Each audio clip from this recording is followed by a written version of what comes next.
Olá, queridos, a graça e a paz do nosso Senhor e Salvador Jesus, amém? Deus seja louvado, engrandecido seja Deus. Nós já estamos aqui no nosso Comando Bíblia e nós estamos aqui para orarmos juntos. Eu vou orar com você e por você. Como foi o seu dia? Espero que você tenha passado o dia bem. Amém? Louvado seja Deus. Mas antes, eu gostaria que você compartilhasse essa oração, tá certo?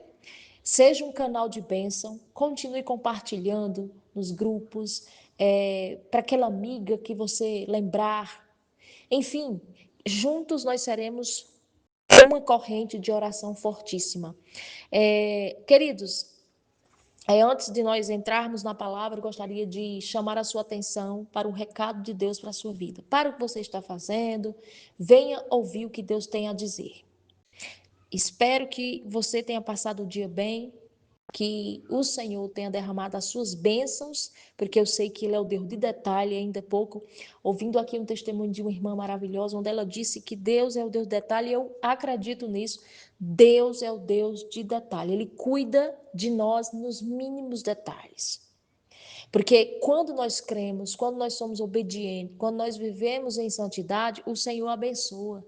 Ele abençoa tremendamente. Então, a palavra de Deus, ela é forte, ela é eficaz, ela é a espada de dois gumes. Talvez eu esteja falando com alguém que não passou o dia bem, passou o dia entristecido, angustiado, e está realmente precisando de uma palavra de ânimo, de consolo. Então, a palavra de Deus, ela é certa. Ela vem para nos corrigir, para exortar, para consolar e para edificar. Então, estou com a minha Bíblia aberta em Neemias, capítulo 2, o qual eu gostaria de ler alguns versículos-chave e daqui nós vamos tirar grandes lições para a sua vida. Amém? Então, diz assim a palavra de Deus: No mês de Nisan, no ano 20º do rei Artaxerxes, uma vez posto o vinho diante dele, eu tomei para oferecer-lhe e dei. Ora, eu nunca antes estivera triste diante dele. O rei me disse: Por que estás triste? O teu rosto, se não estás doente. Tem de ser tristeza de coração. Então temi sobremaneira. E lhes respondi: Viva o rei para sempre. Como não me estaria triste o rosto, se a cidade onde estão os sepulcros dos meus pais está asolada e tem as portas consumidas pelo fogo. Dize-me, ó rei, que me pedes agora? Então o rei, ao Deus dos céus, e disse ao rei: se do agrado do rei, se o teu servo achar mercê da tua presença, peço-te que me envie ajudar a cidade do sepulcro dos meus pais, para que eu e reedifique. Então o rei, estando a rainha assentada junto dele, me disse: Quando durarás a tua ausência? Quando voltarás? Aprovei o rei enviar-me e marquei certo prazo. E ainda disse ao rei: Se ao rei parecer bem, dei-me cartas para os governadores da além de Eufrates, para que me permita passar e entrar em Judá. Como também a carta para Asafé, guarda das matas do rei, para que me dê madeira para vingas das portas da cidade do templo,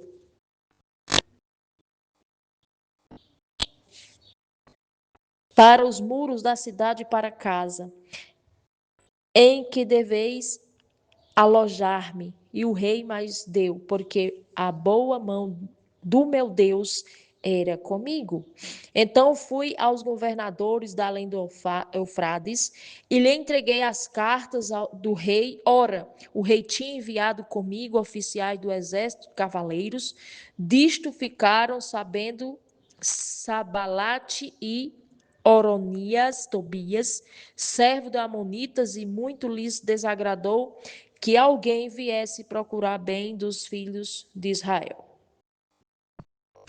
Cheguei-me a Jerusalém, onde estive 3 dias. Então à noite me levantei, uns ao poucos homens comigo, não declarei a ninguém o que o meu Deus me pusera no coração para que eu fiz fazer em Jerusalém. Não havia comigo animal algum, senão o que eu montava. De noite saí pela porta do vale para o lado da fonte do dragão e para a porta do monturo e contemplei os muros de Jerusalém que estavam asolados, cujas portas tinham sido consumidas pelo fogo. Passei a porta da fonte ao açude do rei, mas não havia lugar para onde passar o animal que eu montava. Subi à noite pelo ribeiro e contemplei ainda os muros e voltei, entrei pela porta do vale e tornei para casa. Não sabia os magistrados aonde eu fora, nem o que eu fazia, pois até aqui não havia eu declarado coisa alguma.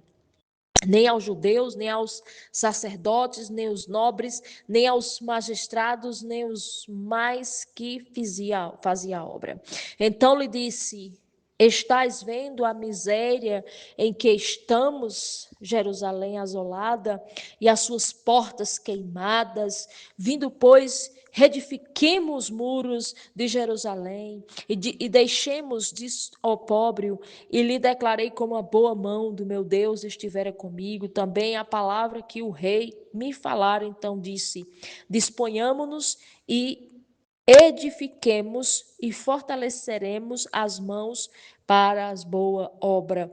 Porém, o semblante, o Oronita e Tobias, o servo da Amonita, Gesem e Arábio, quando souberam, zombaram de nós e nos desprezaram e disseram: que é isto que fazeis? Quereis rebelai-vos contra o rei? Então lhes respondi: o Deus dos céus, a quem nos dará bom êxito, nos seus servos nos disporemos e reedificaremos. Vós, todavia, não tendes parte e nem direito e nem memorial em Jerusalém.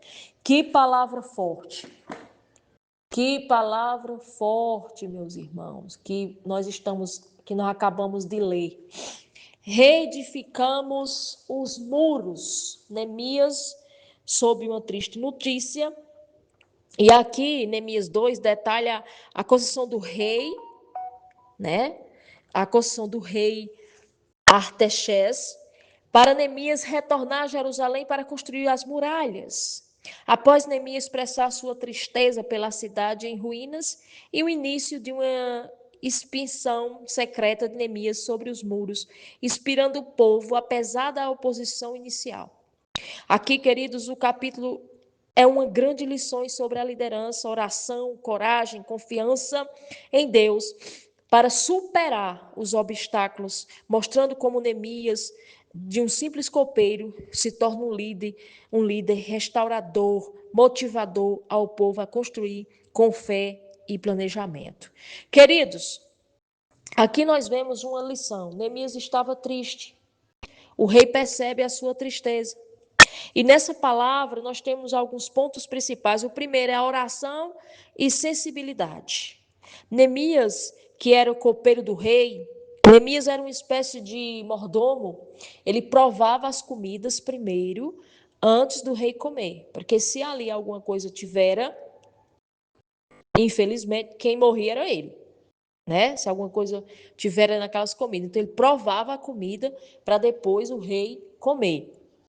E, com certeza, o rei tinha um apreço, né? Então, ele estava triste por Jerusalém. Sua tristeza era visível ao rei. Um risco cultural. Mas Deus tocou o coração do monarca, que perguntou a razão. Foi Deus que colocou no coração do rei para perguntar o que tinha acontecido. Porque ele jamais, nunca na vida, o rei tinha visto ele tão triste. O semblante dele estava triste, né? Então ele perguntou a razão daquela tristeza. Segundo, a oração silenciosa.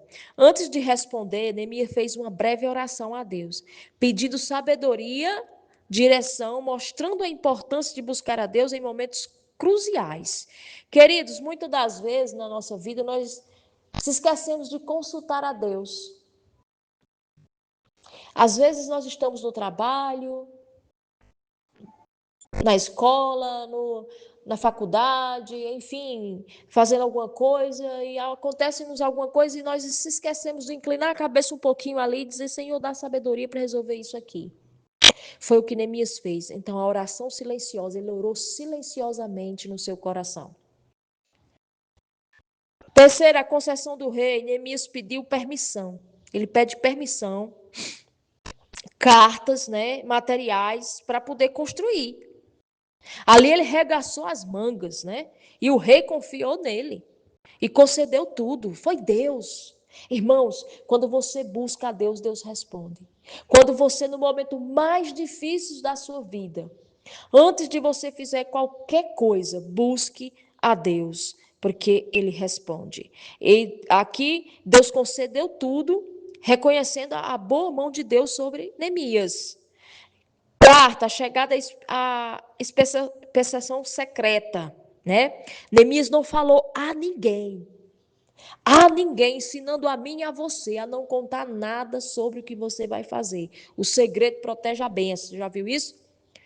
Nada de quando Deus colocar algo no seu coração, não conte a ninguém. Há exceções. Conte para aquela pessoa que Deus lhe deu confiança para orar junto com você. Porque senão vai acontecer o que aconteceu aqui. Zombaram, né? Ficaram zombando, desprezando, porque Neemias falou depois de tudo que ele já tinha pedido a Deus, já tinha feito tudo, foi que ele foi contar e ainda zombaram, né? Então, ao chegar, Neemias não revelou imediatamente seus planos. Neemias não revelou. Ele saiu à noite, poucos homens, eles foram até os muros, as portas que estavam queimadas, eles foram ali avaliar. Estratégia, meus irmãos, estratégia. Quinto, a inspiração do chamado. Neemias convocou os líderes judeus e compartilhou ali a visão e os encorajou. Então, nós temos que ter ao nosso lado pessoas que nos encorajem, pessoa que nos ajude, pessoa que estenda a mão, porque maior é o desafio, mas maior é o poder de Deus sobre a nossa vida. Louvado seja Deus. E aqui, dizendo que Deus lhe daria sucesso, e ele os desafiou a parar de ser motivo de vergonha e reedificar a cidade. Ele falou, olha, aqui nós temos que fazer alguma coisa. E ali ele fez a parte que lhe cabia. Segundo, a oposição fé inabalável, né? O semblante de Tobias e Gesem, que zombaram, questionando se eles se rebeliaram. Neemias responde com fé, afirmando que Deus dos céus lhe daria bom êxito. Não era mérito de Neemias, mas era de Deus. E eles levantariam para reedificar. Então, nós temos aqui algumas lições espirituais. Deus usa o inesperado. Deus usa o inesperado. Neemias demonstrou sensibilidade, planejamento, coragem para liderar com inspiração os outros, com ação. Então, nós temos, queridos, que ter esse desejo. Neemias ficou triste, mas ele regaçou as mangas. A palavra de Deus nos anima em dizer: o cair é do homem, mas levantar é de Deus. Não permaneça prostrado. Segundo, a liderança em propósito. Neemias demonstrou aqui a liderança, a fé ativa, ele ora, ele planeja, ele age, ele faz ali uma ação. E ao agir essenciais, a fé de Neemias move as pessoas e o rei, resultando em restauração de quem? Da cidade. O que é que significa? Superando os obstáculos. A oposição do Sabalat e Tobias não foi motivo para ele parar. Que maravilha. É natural, né? Isso é natural encontrar pessoas que querem nos parar, que querem nos paralisar, que querem nos colocar medo, que querem zombar dos nossos planos e projetos. Isso é comum, mas nós não devemos parar. Mas a confiança em Deus permite perseverar e ver o propósito divino se cumprir. Então, você que está aqui me ouvindo, não deixe de fazer aquilo que Deus colocou no seu coração por causa